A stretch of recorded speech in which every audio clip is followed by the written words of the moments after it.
It's rainbow time! Welcome to a new style of video. Originally born from a desire to spread rainbow chaos into Kristof's wardrobe, evolved into a variety of visual drawing, sewing, crafting of episodes 4 and 5, and a few side quests. I was inspired first by this delightful video, found this shirt quite Kristofian, became intrigued by rainbow decor kite customs, and clowns upon remembering their existence. I like their neck loops, and their tiered skirts for the neck, and the pointy gesture collars or belts. I'll definitely have to make a part 2 for further clown experiments, especially since I found this perfect rainbow trim amongst the lace. I started simple with rainbow pants. This button shirt is a combo of rainbow and clouds. I picked less saturated but still bright color. I wonder if Kristof would think pastels are babyish and boy, but saturated neon colors is overstimulating.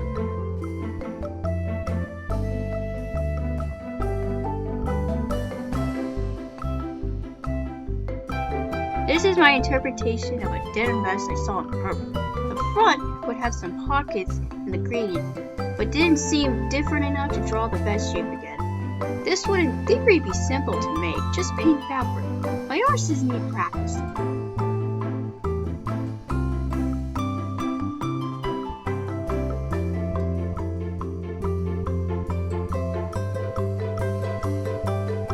This might be my favorite design. This is Kristof's ideal fashionable shoe, comprised of 2 designs I saw. A rainbow toe, again with muted shades, a sparkly rainbow beads on the heel, fur trim on top, and a unicorn face on the sides.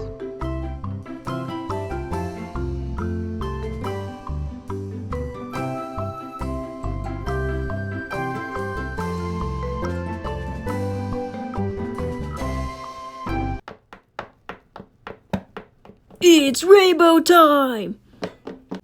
So, I have a pattern for these shorts that Sanji is wearing. Here I take forever to show off the shorts. This, along with these shirt pieces, will make something for Kristof. Some sort of thing made of rainbows. Sanji's also wearing a sweater I made recently as well. I also made a second one for Matthew. Matthew's shirt is like really tight and cropped, which could be ill-fitting, but maybe it's a fashion statement. While Sanji's is just a sweater, the point is they match. That's not the point of this video. It's for Kristof. So, time to plan out what colors go where. Sanji has a matching shirt inspired by this old Barbie outfit that Macy wears. Here's the pattern cutout, except the bodice front, because I wanted the shirt to be bigger. The sleeves are plaid to add some pizzazz to all the solid colors. With the pants and shirt done, I added the sleeves. Kristof is looking great already! The pants will get a plaid cuff. Reveal time! The first rainbow fit is complete. It can be reversed, which creates a nice opposite between the orange and blue. I missed out on that effect for the green. Figuring out how to match the colors was tricky. The plaid cuffs didn't pan out. I had to fold over the pants to finally get an adequate gather I couldn't get on a single layer. This resulted in 4 layers of bulk. I made tubes to be removable cuffs, but when turning inside out, I found they made better stockings. His stockings look great with the pants higher. I left the hems unfinished. Gotta stop at function before it turns never ending and zaps all my motivation. Now Kristof has a new option for holding up his shoes. Since his clothes lack yellow, let's swap his blue water drop shoes for golden ones. These are a classic for him, being what he wore before I got this bag of shoes. This outfit is colorful, but needs more rainbow to tie it together. Kristof is now transformed into a rainbow clown. This is now his new theme.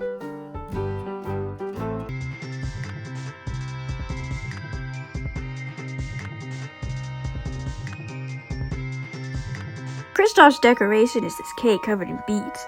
It's not finished though. Here's all my wishing cookies. There's a total of 13 because that seemed like a nice unlucky number. And I have a pie. It's dragon fruit and mango cheesecake because that seemed very extra and something David would make. And now to make unicorn ice cream. I I filmed, lost 3 hours hyper-focusing on condensing the 22 minutes to just the talking, and still had 5 minutes of useless video. My brain hurt, so I chucked it onto my computer and forgot about it for a few days. Speeding the original cooked to the max 50 times took only a few minutes. The proper way to make the ice cream is poke a ball with foil, drag out the bottom edges with a pointy tool, then push the edges under. I agonized how terrible it looked, but the next day when dry it looked good. Here's my finished ice cream. And now it's time to make the hexagon bread. Let's put the ice cream away for now. Before I get to the clay, I make a hexagon stencil. I'm making a table. This seems the perfect size for a small table. Or is it medium? Might be big for a side table, but Grace and Trace could use it. First, I need to cut this down. Oh yeah! It's still a little tall, so I took off half an inch. For the leg holes, I marked 10 centimeters, took in 2 from the sides, and cut the middle 4 centimeters high. I used the cutouts for reinforcement. Now to add the color. I mixed white and light brown clay. Flattened the ball, then redid that step with this round lid to get the top even. The top edges are more sharp, which I think got lost after all the side pressing. This looks hexagon enough. I'll put you with the others. The purpose of this table was originally going to be for Grace and Trace, but they already have a desk. I can imagine Trace bursting into Kristof's room, sweeping all the contents onto the floor, and dragging out the table for some scheme that definitely requires a round table. It's a community table, she'll say. But why is it in my room? Our room is the communal table. But Trace will already be gone. It'll be the perfect perch for backward spine.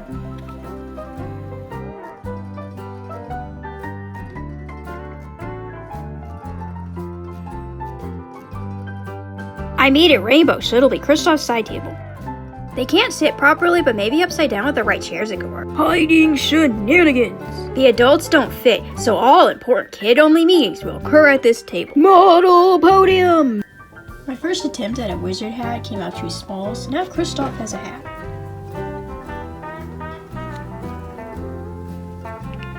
It's very green, so maybe Meowlo will take the hat.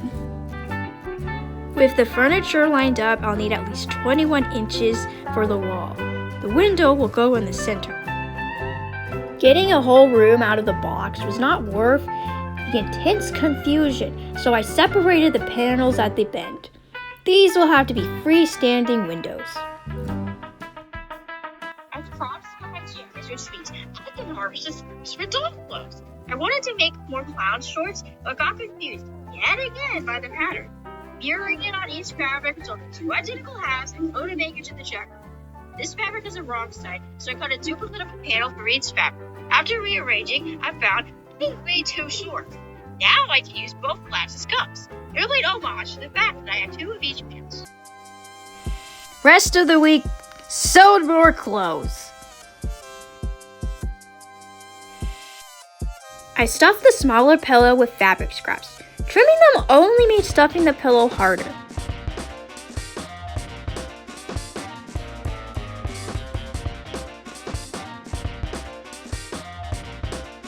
I've been hoarding scraps of this blue yarn for years. This hat counted as an art project in middle school. Neither of these look like hats, but they make fun wigs. The blue yarn was already fluffy, but I had fun brushing it out until it was separated. I then stuffed it in pretty quickly with a crochet hook. I repeated this process for the white and red yarn.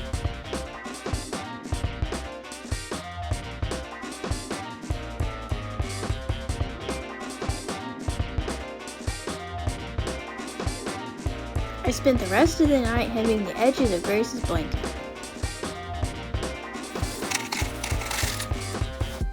Goldfish was my favorite part of lunch in high school, the time that made me despise sandwich meats. It's still good now, probably less because I was sewing while snacking. Grace's blanket represents her orderly nature she mimics from David. I measured 3 by 2 inches per patch and sewed with matching thread. I started strong, sewing on patches, until the perceived speed turns to this is never ending. I'd been sewing for almost 2 weeks, and not changing tasks was making me depressed. In order to keep going, I sidetracked once more into another outfit. Yeah, it's for sewing, but it's new and will be quicker. I had to make skirts out of this pink and floral before it returned to the fabric bin. I cut the bodice pieces twice, then remembered if it's lined, it should be reversible, and cut a third bodice in the floral. Trace's top will be a different pattern. Trace's blanket was hemmed by machine. It takes a few tries before I stop jamming the start of the seam into the machine, poking the end threads to the inside, knotting them, and connecting to the stitching to the edge, all requiring re-threading the needle each time is super annoying. At least by hand I can start at the very edge and poke through bulky seconds, unlike the machine.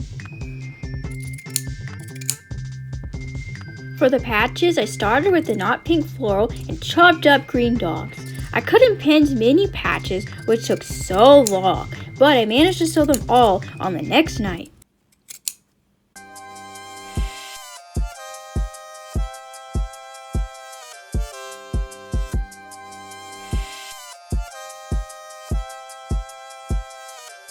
I finished the pink outfit, probably all for Grace. The green skirt resembles pine needles, which is very Nyala. She could wear it on her December 9th birthday. The elastic cord was big enough to stretch onto Macy, and it's normal Barbie length.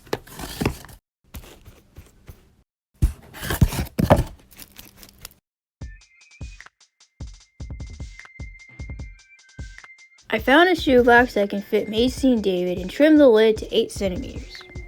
I measured the box and marked and cut 2 rectangles for the mattress. Out of the way, cardboard. There, I cut that out to put in this box. Oh, but this one fits, which means I still need to trim this other one. You needed a little trim before they fit. For the ladder, I doubled each piece and covered the steps in purple.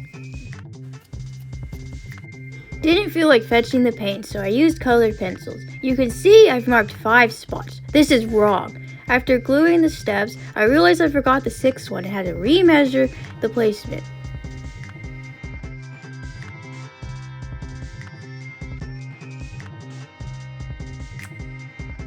Here's my final measurements.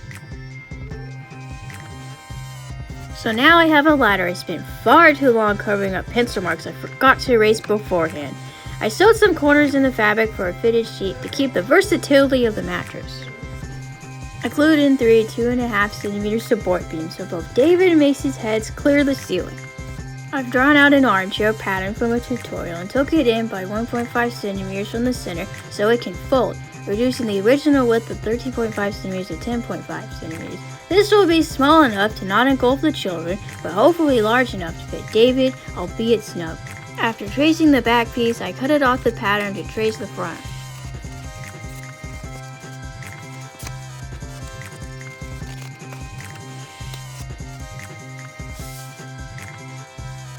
Then to the floor for cutting. Here's how the arm cushions will look, but of course it needs a cardboard base. Measuring 10.5 by 8 centimeters. More tracing. I've been doing it all on red pencil as it's more visible on the lower light level of the floor. Unfortunately, after many chair sides, the tip broke 3 times in a row while sharpening, so I abandoned that color for green. How do those doll repainters put up with those super pointy tips when I can't even get one to last past the sharpener? Sides are cut. I saw a note in my Froggy Stuff tutorial where she rolls felt with a paperboard to make a cushion. I'm trying this with a sock. Here's a time lapse at 1/4 the speed fitting the sock. Totally the wrong camera setting. Sew down the sides of the sock.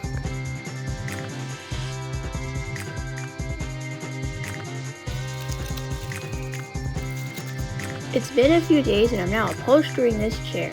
The second chair is a box with 2 pillows instead of arms. Should be easier to upholster without the curves. If you look closely, you can see the pencil tracing of the chair. These end up fading and being redone in green and white. Sewing the curves confused me, was time consuming, and there's a second cover to do.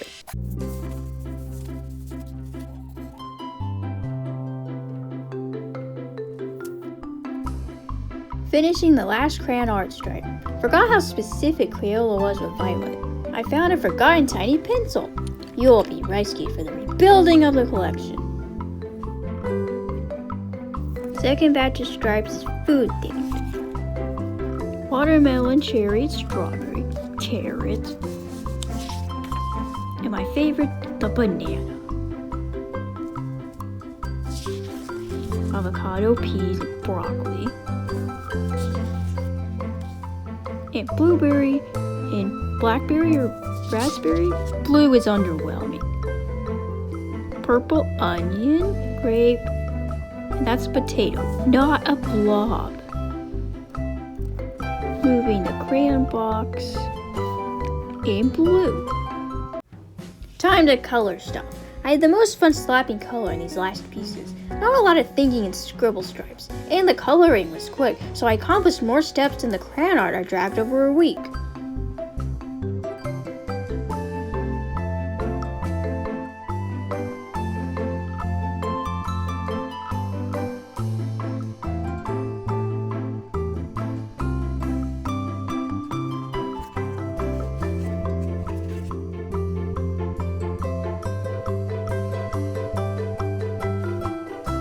This desk is inspired by a shirt I saw when Googling tie-dye. They're both spirals of short lines, color. The unicorn's color is a rose art blueberry pencil, which is a fun detail to the whole blueberry boy thing.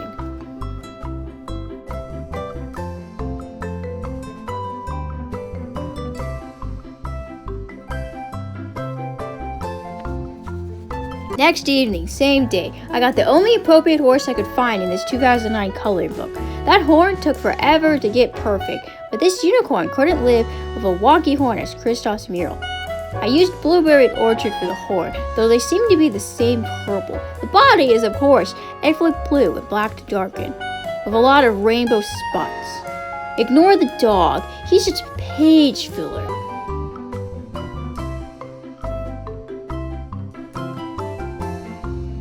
A rainbow room isn't complete without glitter. I couldn't make a purple. Perfect 5-point star, but 8 worked. I chose red and pink paper for the base, as it wasn't on the walls already. Spent forever gluing table legs, hence the tabletop and legs just off screen. Despite these panels being identical, I managed to rotate the red one. I just slid it over and started coloring without checking the orientation. One panel is against the wall anyway. It's just the mistake that Kristof would make when coloring his room himself. I made a bunch of crayons and pencils. And also put some feathers and a glue stick. But this time the colors are pastel. And I attached the sides. This table has a support. Today's side quest is space paintings. It looked easy when others do it, but mine just looks like a blob of blurred color with faint black behind. The brush gets wet from paint and stops being fine tip, and I end up blending blob. This blue stripe ends up being an owl. This mermaid is a manatee because I cannot get a fine enough line with a floppy brush the way a sturdy pointy pencil. Thus is the curse of my propensity for minuscule drawing. The pauses between horse legs are originally 4 seconds, forever in time. I kept staring at a horse picture, but again, the unreliable brush doesn't aid in precision. That's when pencils come in. How did this get down here? Tiny pencil will need a tiny bag. Using my hot-end pouch, I will make a pattern. Back to the painting. I'm adding stars. I like the lavender and magenta I had mixed, but what I intended to be another attempt at galaxies quickly devolved in the color vomit. I used up the paint. Now, for the actual goal of the night, the stripes. I was inspired by this dining room, but execution is not as elegant. Mine's a tiled stairway bedroom, and theirs is a rich Trevio remodeled the dining room. Most cohesive is the green and yellow splats. The waves started streaky, growing thicker each stroke. The orange stripes look red in comparison to the paper. My high school tiny pencils. I added beads on the ribbon so the sewn end would stay in place. Now, it's a fancy goofy pouch. That's not meant to be there. Right, for the first time, Riley's messed up something.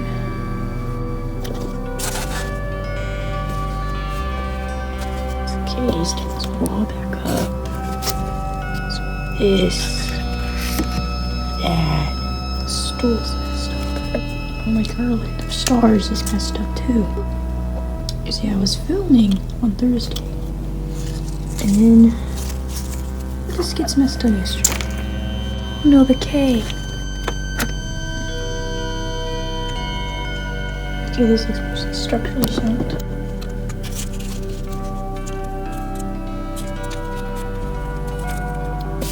This is quite the grand reveal for the nose. Okay. Oh. Okay, now I need to figure out where these beads went. Literally this red one needs to go first. Stand up.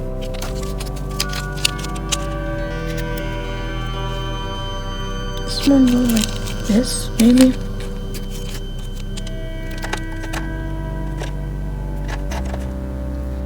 Oh no, this needs to go. This is what it needs to go up here. Fix it up. Let's look at the pictures. Let's see, this needs to start up here. Like the unicorn has produced it. It needs to go over there somewhere. Oh, I just knocked over the K again. No. Being in the wall. At least the one thing that didn't move is Kristof, I think. This entire room is going to be slightly shifted. Don't know how I'm going to explain that. Since I'm at the point Macy has told him to practice, the coaches say, oh, now that he's heard of that this morning, he's snapping back to reality and realizing that everything is actually more different than he remembered. Maybe he tore his room more than he thought. He's Macy. Yeah, that makes sense. Stan, you piece of garbage. Okay, here's what the room looks like. Okay, technically, you need to be leaning up. Painting. See, that one's by Trace, and these ones are by Kristof. Okay, now I can finally the oldest tiny pencil. A sad note to end on. I broke the tripod. A reminder that wire snaps when you bend it, so don't bend the legs completely in half thinking you're getting them out of the way. That's what rotating the tripod is for. I got a replacement.